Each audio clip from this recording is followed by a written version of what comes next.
又係 Ivy 同大家分享點樣先叫做愛自己。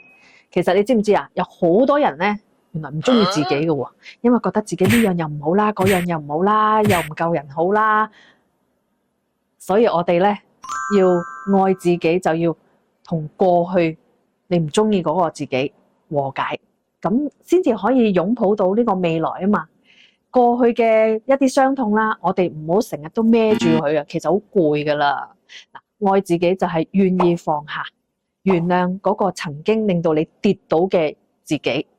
所以咧，我哋咧要帶住一個輕鬆嘅心，繼續向前行，咁你就能夠放下，生命就會越能夠流動，我哋就會越嚟越好噶啦。如果對你有啟發，記得訂閱同俾個 like 我，分享出去，等更加多嘅人懂得愛自己。